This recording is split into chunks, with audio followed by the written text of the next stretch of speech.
Hello, everyone. So I've decided to do a review or like a reaction to the VMAs, which were last night, because I just had so many thoughts about it.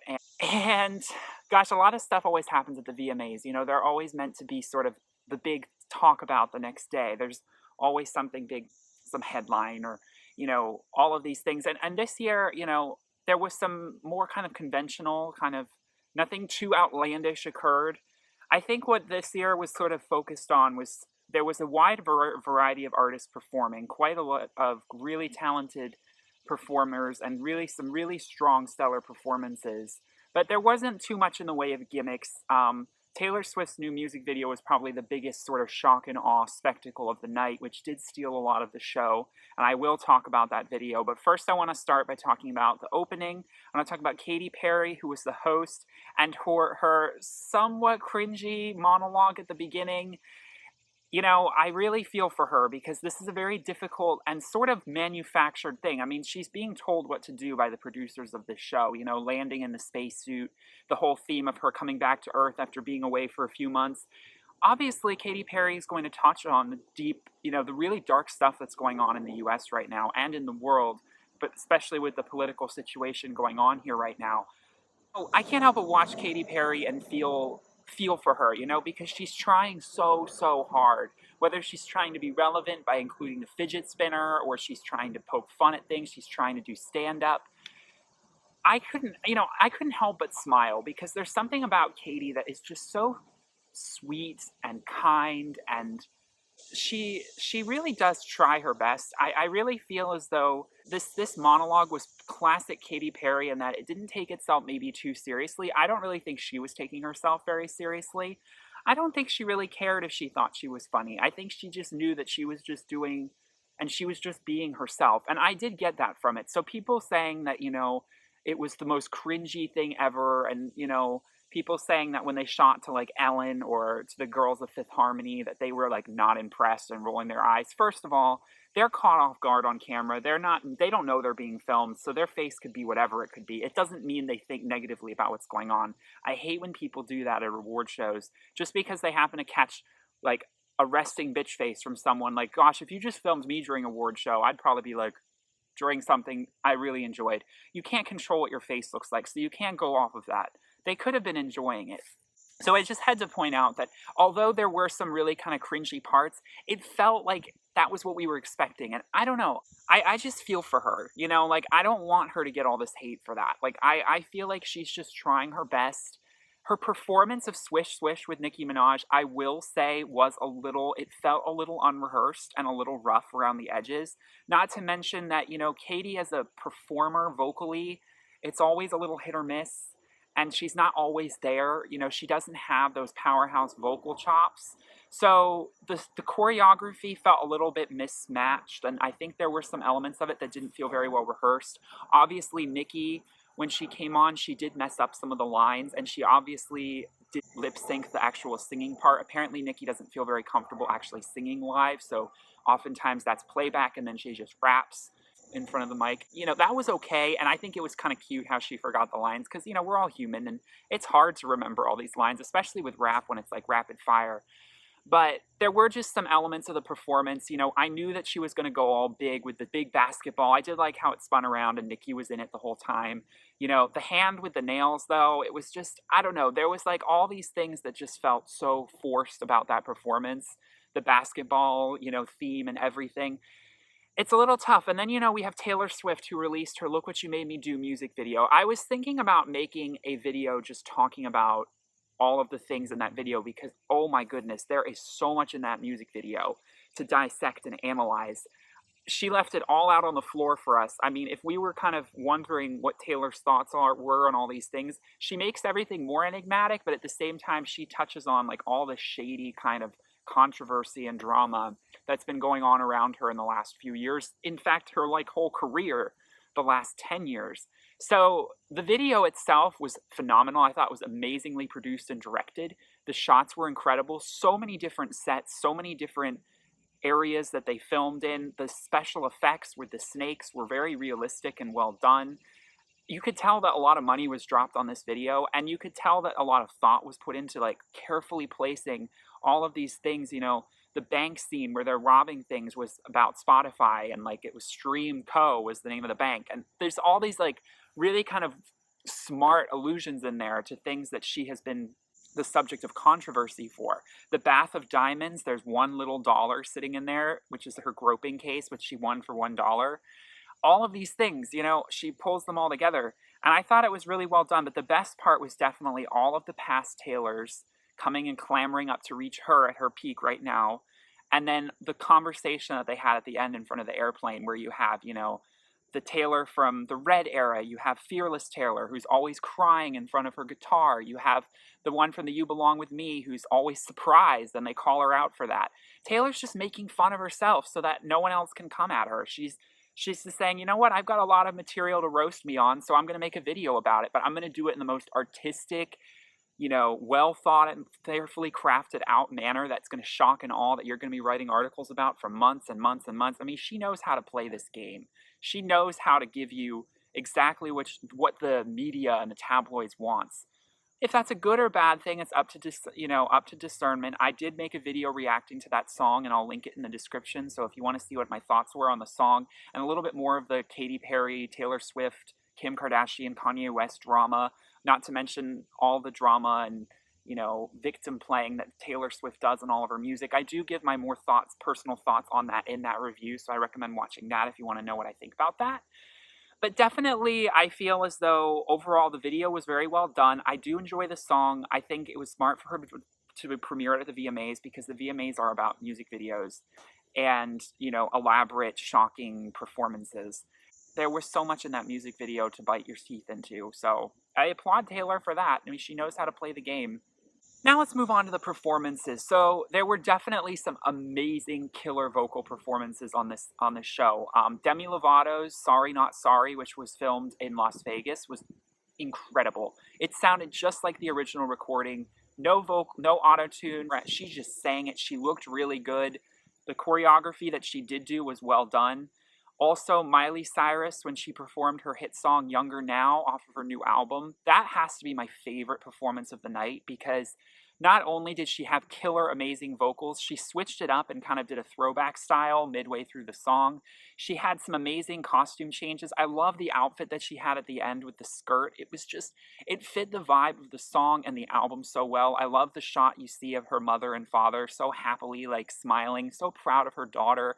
You feel like such a proud mom watching her perform this. And Miley has a history with the VMAs now of being very iconic but very controversial. And I think it was really important that she came to the stage and she just truly made you realize that she is a icon, she is a legend, she is a real vocalist. She's hearkening back to Elvis, she's alluding to great performances of the past, she's including LGBT, drag queens and people who do not fit normative beauty standards on stage, bigger women of different races. She's including kids. It's all these things coming together in the performance that makes it so iconic, and it feels so raw and real.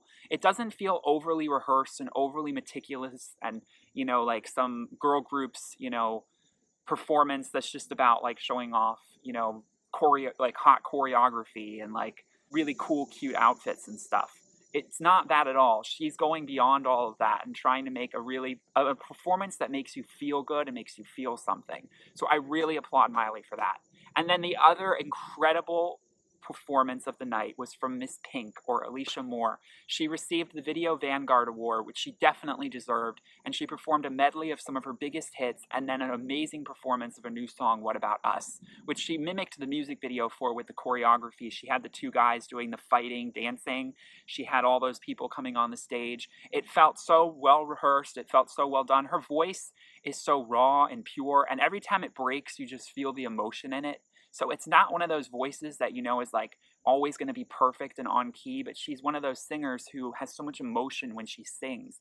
Her songs are full of such emotion. I loved when she performed all of her hits as well, the way they kind of interspersed different sounds from her other songs together, and she sometimes would have the backing vocals of a different song going on while she performed another one.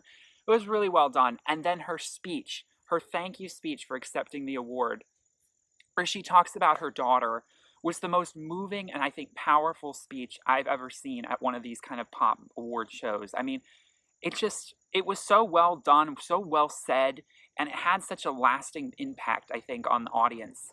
You know, her daughter was right there. Her daughter was listening to her say this, and you know her daughter had probably heard this speech already, but she was so proud of her mom, and her mom was so proud of her daughter, and there was just such support there. But you really felt it. It wasn't just her speaking to her daughter; it was her speaking to everyone. She's calling out all the bullshit about like normative beauty standards for women, and she's referencing all these icons like Annie Lennox and David Bowie, who are androgynous kings and queens of just powerhouse vocal killer musicians. Like they deserve all the praise you can get. Elton John, Freddie Mercury. She perfectly alluded to how real talent, real musicians are born, and how gender identity and normative beauty standards don't mean shit to them, and they're so much stronger and more powerful because of that. They're the ones we're still talking about 30, 40 years afterwards, you know? And I believe Pink is also going to be one of those icons that we're going to be talking about. And I believe Miley's going to be in that room too, because Miley is going in that direction as well. So that's why Miley and Pink stood out so much for me in that regard. So I really applaud them. They were the big performances of the night. We also had some killer performances. Logic and Khalid and Alessia Cara performed their amazing song about suicide. It was so raw. It was so powerful. I love that song. They all really sounded amazing. I mean, Alessia Cara has such an amazing voice. Khalid is such an amazing new artist. They all just were so talented and phenomenal. I really applaud them for that song. And for Kesha's opening where she talks about the song, I thought it was very important that Kesha, announced it, because she knows what this is about. Like, she's not, you can tell and hear it in her voice that she's been there as well. And I think it was so important and empowering for her to announce this song. Yes, I do wish that Kesha had actually performed a song from her new album. It was great that she was there, but it's a shame because she just released this amazing album, but she didn't get a chance to perform anything from it. But, everyone's got busy things. It's really hard to coordinate all of this stuff. And all of this stuff is usually planned so far in advance anyway. So it's it would have been nice if she had performed Praying there. That would have been truly iconic as well. But the fact that Kesha was just there and was able to be on stage and announce the song was really powerful. Then we had some performances that were a little bit, I don't know. Shawn Mendes, he performed There's Nothing Holding Me Back. He has a really good voice, but I can't help, I'm sorry, I don't know if he's really going for this, but that croaky sound to his voice, he does it a bit in the studio version, but this performance was so croaky for me. I don't know. It just, I worry for his vocal cords. It just sounds really painful how he's singing this song. But it does sound good. He's on key. He's doing his best. So I applaud it. It's not my favorite song. So, I mean, I don't know. The vocal performance for me then was kind of like, eh. Also, Fifth Harmony, I applaud them for doing something kind of like visually stimulating. And I think they did have some really good choreography. But I don't know, their vocals seemed a little bit off at parts. Like, Angel was pretty good, but when they started singing down, something seemed a little off. Like, they weren't, like, quite on key all the time. And, I mean, I know they're not supposed to be perfect vocalists, even though they are pretty talented singers, because they're more of, like, the Britney Spears pop choreography kind of thing. But it's similar to Katy Perry. It's just, like, this not quite... When you look at Demi's performance or Miley's performance or Pink's performance, it's asking for something more. Then we come to Lorde. Now, I really feel bad for her. It was kind of funny. I was actually watching this, and I don't know, because I guess I expect Lorde to always be a little avant-garde and a little different.